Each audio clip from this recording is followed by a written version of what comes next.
Good evening, everyone.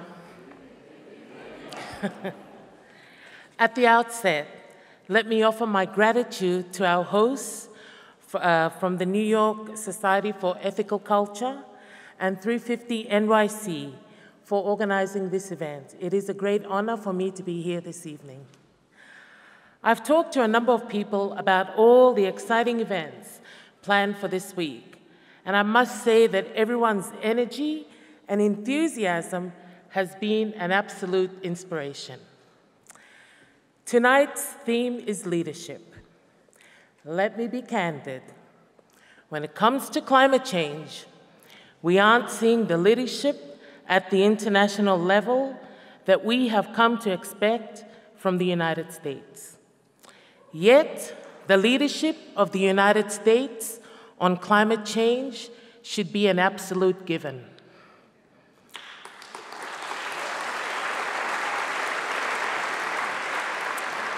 The United States, the most powerful country in the world, frequently seizes the opportunity to lead on international issues.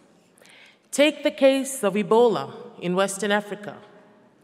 A few days ago, President Obama made the following remarks, and I quote, "Ebola is now an epidemic of the likes that we have not seen before.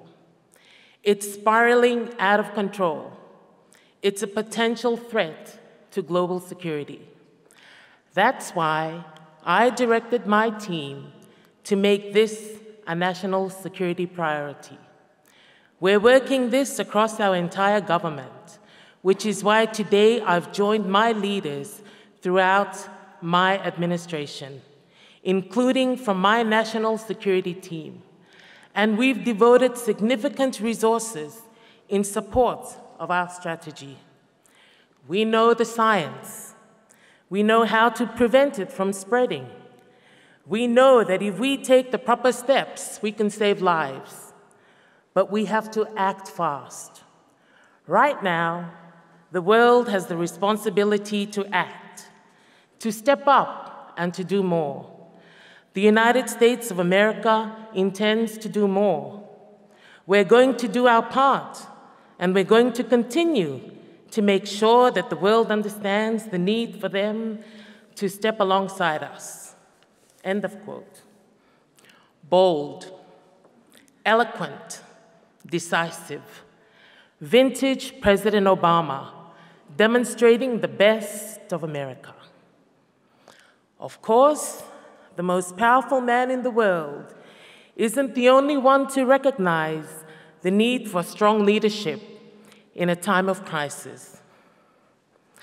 And I can't help but think of the lyrics of that song by the Soccer Boys. You know the tune? The roof, the roof, the roof is on fire. Follow the leader, leader, leader, follow the leader. Sing it with me. The roof, the roof, the roof is on fire. Follow the leader, leader, leader, follow the leader. The scientists have told us that the roof, the roof, the roof is on fire. That is well settled. So what's next? The world is looking around to follow the leader, leader, leader, follow the leader. And no one has stepped up. For goodness sakes, leaders, step up and take charge.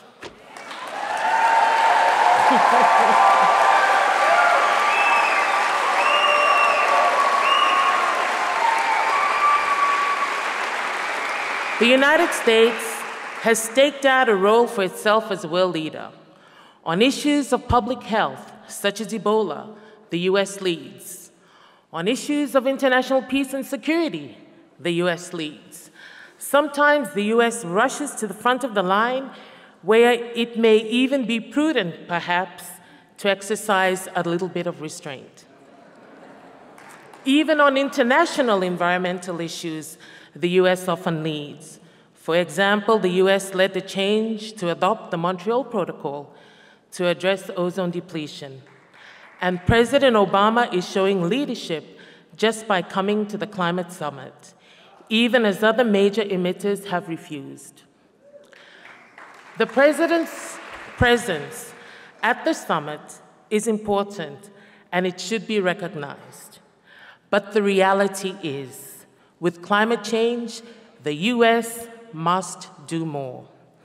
It is an environmental issue, a peace and security issue, a public health issue, all rolled into one. However, the United States has not delivered the decisive action we have come to expect from it. Just like with Ebola, we need the United States to embrace the responsibility to lead. We need the US to intend to do more. Most of all, we need the US to lead and convince the world to step alongside. Only with the leadership of the United States can make the massive global transformational changes we need to truly address climate change. That's it. You know as well as I that the global community agreed over 2 decades ago that developed countries need to take the lead in combating climate change. And quite frankly, they have not. They have not reduced their emissions as quickly or to the scale required, and they have also failed to live up to their obligations to provide support to developing countries to help us both reduce our emissions and address the impacts of climate change. It's not just the small islands or developing countries that expect the United States to lead. It's the developed countries too. The lack of collective action from developed countries, including Canada, New Zealand, Australia, Japan, Europe, and others can be remedied with the United States assuming a true leadership role on climate change. Even though the emissions of small islands are minuscule, we are doing our part to show leadership on climate change. We are setting ambitious mitigation targets and renewable energy goals. We do this in part to demonstrate that if we can do it, then bigger countries should also be able to do it. But that's only part of it. What really drives action is when it just makes sense. Take the case of my country, Nauru, smallest republic in the world, 10,000 people. Nearly 50% of our national budget goes towards importing fuel to meet our energy needs. Renewable energy would be a far better investment for us and would also free up money in our budget to focus on other priority areas such as public health and education. I've been asked to speak tonight, not sing, about some of the impacts of climate change on small island developing states. And most of you, if not all of you, probably already know about much of what is happening in the Pacific and other vulnerable oceanic regions. But I can confirm for you what I have seen with my own eyes. Beaches are eroding, coral is bleaching, and salt water is intruding our already scarce groundwater supplies. Extreme weather events are more frequent and intense. Fish species are no longer in the water where we have traditionally found them.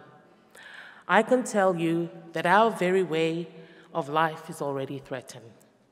And for some small island states, the threat is to their very existence. The problem is not that we have failed to recognize these impacts, it is that those responsible have failed to take responsibility for them. We need the United States and other global powers to demonstrate the leadership that they are capable of. In the case of climate change, it should be easy to show leadership because the environmental, economic, and social case supporting a move to renewables all lines up so beautifully. I fully understand that the US government faces domestic political constraints that make some of the things we ask of them internationally difficult to deliver. But what makes it easier for governments to deliver action is when their citizens demand it. That is why it is heartening to see the cross-section of people here tonight. Academics, political leaders, scientists, labor groups, youth groups, environmentalists, climate justice groups, faith groups, Pacific Islanders, and many others, all banding together this coming week to make their voices heard on climate action and to call for sweeping changes to the status quo. There are times when demonstrating leadership can be politically difficult, but I can assure you that by making your voices heard, you give your government the political courage to lead on climate change. Your voices make it easier for the United States to embrace the responsibility, easier for the United States to intend to do more, easier for the United States to lead and convince the world to step alongside. Otherwise, without the leadership of the United States, there will be no climate treaty that is neither credible nor universal.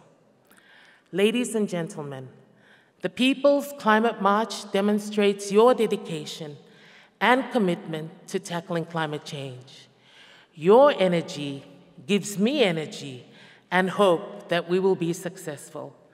I look forward to looking back on this week as the turning point in when the world finally got serious about addressing the crisis. Remember, the roof is on fire. Thank you.